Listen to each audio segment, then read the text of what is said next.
My name is Caroline Miners, and my service learning project focuses on Tuesday nights, which is a ministry that is held in my church's gym.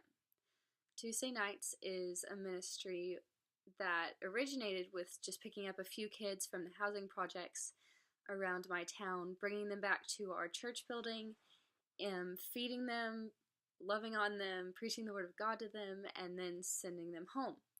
It's actually not affiliated with my church, but is affiliated with New Pathways, which is a great foundation. Check them out.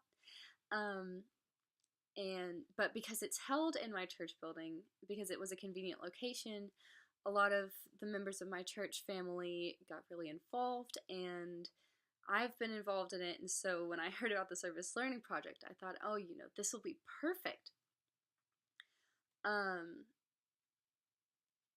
I'm actually in a unique position with the Tuesday nights ministry because I go to school in the same system as most of these kids. And so if I don't know their big brother, big sister, or their cousin, I know the schools that they're going through and usually some of the teachers that they're having. So that creates a unique connection with them right off the bat. And actually, what my service learning project deals with is how language can be a barrier as well as a bridge between people. And I found that really interesting, not necessarily as a language barrier that people coming from Hispanic countries or from Europe find. It's more of a language barrier like slang and the way that things are received.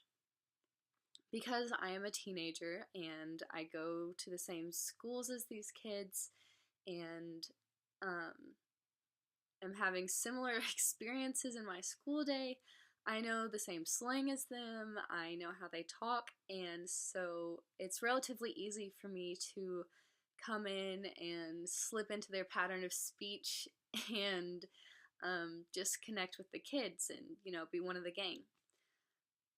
Sometimes I find while I'm watching some of the older helpers work with the kids, or even like my mom working with the kids, I realize that they're sometimes not as receptive to adults.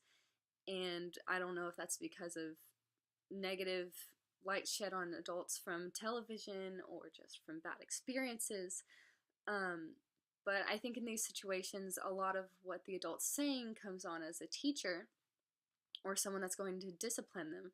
And while it is important to maintain order at the Tuesday nights, I think a lot of what these kids need is a friend and someone to, hang out with them.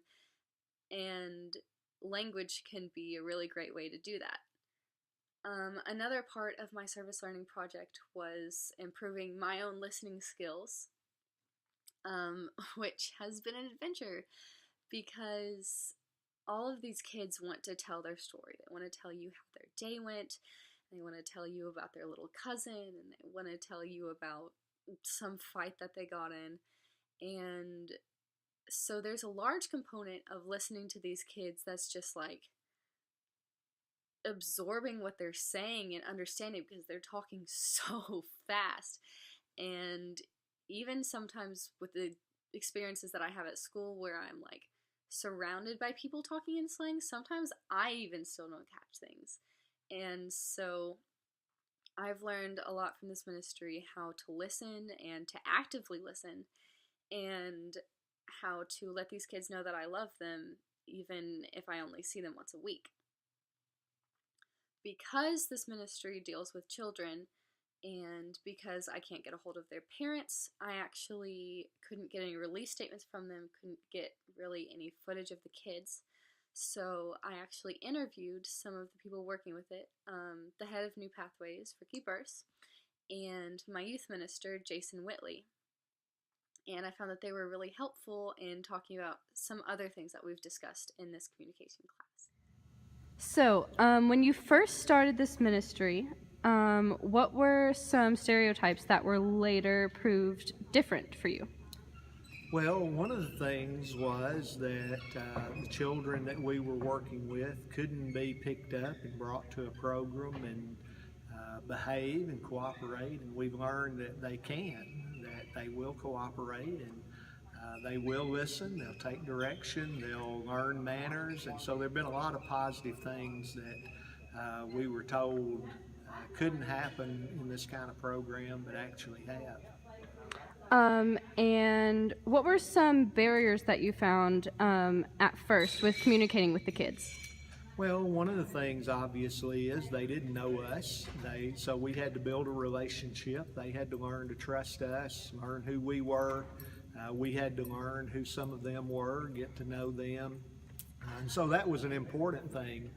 Obviously, trust is an important thing in any relationship. So that was really probably the biggest barrier.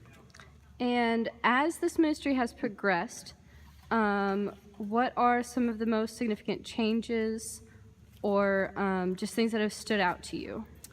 Well, a couple of things. One, manners. A lot of the children, when they first started coming, would say things like, give me more, I want more, and now they ask, may I have more, please? They say thank you. They're saying yes, ma'am, no, ma'am, yes, sir, no, sir, more.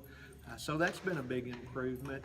And just the communication with the children. They want to tell us about their day at school, want to tell us about their activities, they want to tell us about their grades. So the communication lines that have been opened, we've seen a really big change in that. So, when you started working with this ministry, were there any prejudices or preconceived notions that you had?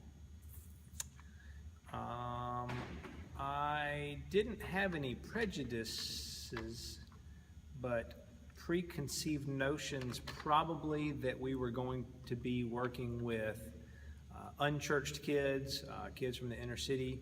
I recognized the fact that they probably did not have the structure that mainstream suburbanites have, so that was really the only preconceived notion that I had.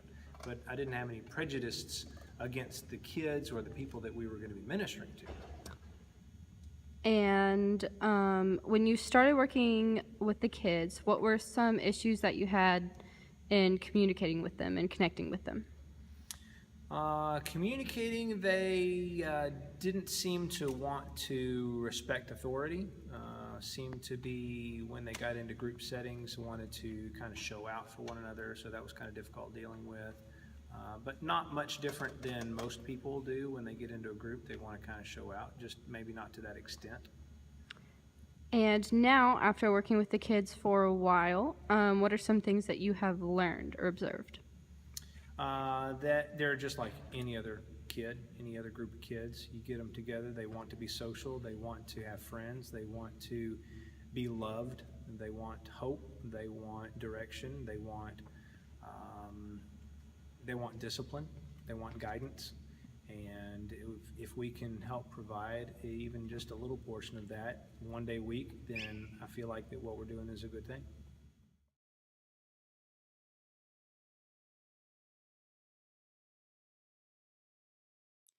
This project wasn't only beneficial to my grade, hopefully, but it's also been really beneficial to me as a person, and it's been really beneficial to me creating relationships with people at school, because I can say, hey, I met your sister last night, and then it forms a relationship.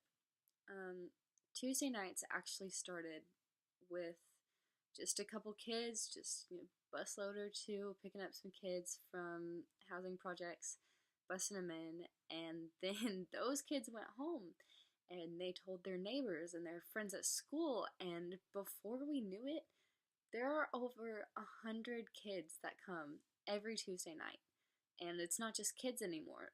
It also started out being, elementary schoolers.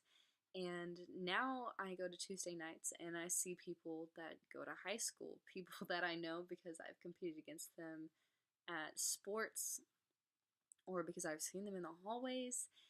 And also some adults come, and so it's expanded from just 15 to 20 kids come to the church gym to over 100 people.